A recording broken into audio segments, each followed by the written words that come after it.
Hey guys, we're here to do an album review. Today I'm here to tell you all about the latest album from Slipknot, We Are Not Your Kind, out right now. The album has 14 tracks, just over the 1 hour mark, and this is the band's 6th full-length album. This is the much anticipated Slipknot album. Everybody's been waiting for this record since the band announced that the album was coming out on August 9th.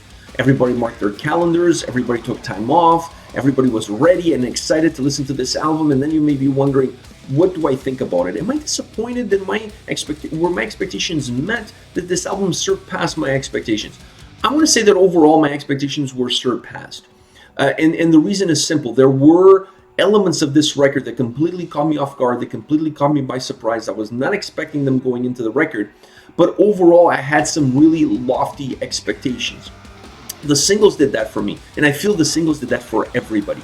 They released the right songs at the right time to really lay the groundwork for what this album was going to be like, not only musically but lyrically. So from that perspective, the singles worked and worked well. It raised the bar as far as expectations, and then when you sit down to listen to the record and you start to discover the creativity, the innovation, the feel of freshness, I would even go as far as say experimental flavor that this record has, not only from a sound perspective but also from a structure perspective, there's no way those expectations are not surpassed. I really feel that way. I really feel that strongly about this record.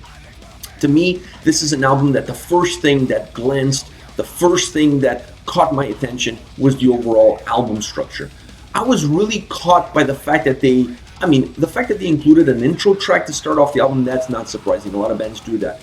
But I like what they did going forward. They included other intro tracks throughout the record that either worked as bridge tracks or actual intro tracks. Bridge tracks, I mean tracks that really blend two songs, that connect two songs together, two separate songs together. Some of them worked that way, some of them worked more as an intro track. And then you had songs that had an outro that kind of almost bleeded into the intro of the next song. So it almost, the outros of certain songs connected two tracks together. So I like all of that because all of that gives the album so much life. It almost gives the album a heartbeat. It makes the album feel very unique, very different, very specific to the band, and it really gives the listener something completely fresh, something completely different, something perhaps unexpected. I like that idea. I like the whole concept that this record has together, the way it's structured, the way it's put together, the way the tracks flow from one to the other. I love all of that because to me that is something that just makes the album come to life. It makes the album come to the forefront, and it just really allows the record to connect with the listener. So from that perspective, I really fell in love with the overall structure that this record has. Now, if you look at individual songs, there were some surprises there. There were some songs that I felt that were a little bit, to me at least, based on the two singles that they released, these songs were a little bit unexpected. There were some songs that had a little bit of an industrial vibe to it. There were some songs that had almost a Jekyll and Hyde feel to it, with extremely highs and then followed by extremely lows. The change in vocals, the vocal range that the album has to offer is really good. The album is overall very heavy, not only musically, but also from the lyrical perspective. The lyric content of this album is extremely heavy as far as the tone, the message, what really wants to push across. So I feel that these two elements, the heaviness that you get from the music, combined with the heaviness that you get from the lyrics, allow the album to be very dynamic. Then when you have the overall structure that I just mentioned that this album has, you have a very mobile, a very fluid, a very volatile record from the first to the last track. I really like that. That is what I was expecting from Slipknot. I was not expecting necessarily that would be delivered in this fashion. I was expecting that volatility, but not in the way that they offered to us, the listeners, on this specific record. Corey Taylor delivers a great vocal performance. I really felt that his vocal delivery matched the same intensity that in Darkness that the music had, note for note. And that to me is really important on a Slipknot record. You really have to have that raw emotion not only present on the music side but also on the vocal delivery. Without that, it's not the same, and they were able to really come to grips with that and really create a record that felt like it was perhaps their first album coming out. It really had a lot of aggression, it had a lot of rawness to it, and it had a sense of really marking our ground and really wanting to put a stamp on the music scene today and on albums that are being released right now. These guys, I believe with this record, they're really showcasing that this band has been here for a while and it's not really going anywhere, and they've not lost track of who they are, regardless of what changes they've had to their lineups. They still have a way of creating music that's fresh, that's innovative, that's heavy, that's hard, and that really drives a message home. That is what you're going to get from this album from Slipknot. Now, as far as songs are concerned, I'm starting off with Critical Darling, a song that almost has an industrial feel to it. It's not the only one on the record that has that feel, but it's a song that really has that vibe and really blends it well into the rest of the track. It's really dynamic. It's a really dynamic song. I like the fact that they used backing vocals.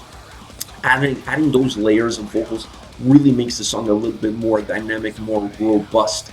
The clean vocals in the chorus really brings some sobriety to this track, a track that just has such a volatile underbelly that those clean vocals in the chorus really just bring some sobriety to the overall feel that this song has, because it's a pure roller coaster of a track with a lot of ups and downs, just constantly changing direction. And the closing works like the intro to the next song. This is one of those that has a closing portion of the song that just kind of bleeds into what becomes the intro to A Liar's Funeral, which is the next song that I want to tell you about. This song to me is a pure Jekyll and Hyde song. It's a split personality of a track. You have a clear-headed approach and a blinded by hate approach to this song, and those two are in constant battle throughout the whole song. That is what gives the song its life. It's what allows the song to move forward and not to feel like it's been stagnated. It just is a song that has a lot of fluidity to it, and it has extreme lows and extreme highs. It's not a song that just has ups and downs. It really goes from extreme to extreme, and I really like that about the song. It's a song that creates its own life and its own dynamic. The abrupt swings do that to the track. The song closes off in the same somber mood that it starts. So it's a song that goes full circle. The way you get that intro, that somber, really dark vibe, really dark atmospheric intro, is the way you close it off. So it's a song that goes absolutely full circle. Last but not least, Spiders. This to me is almost a song straight out of a Nine Inch Nails record. I really had that vibe. The more I listened to it, the more I felt like I was listening to Nine Inch Nails. It just has a lot of that industrial, really heavy vibe to it, dark, somber at the same time. There's a keyboard melody that starts off the track. It's pretty much the intro to the track, but it stays off with the song throughout, and it's such a somber, such a dark, almost unsettling melody that keyboard has, but I really like it. It also gives a little bit of that industrial vibe to the overall song. And I like that. I like that dynamic, that they didn't just keep that keyboard at the beginning of the song. They actually allowed that to kind of simmer throughout the track. I think it added such a cool element, such a real somber feel to the overall track, and I really enjoyed that. The chorus picks up a bit more brightness, if you will. Not a lot. This is not a song that offers a lot of brightness, but the chorus does offer a little bit more brightness from the rest of the track.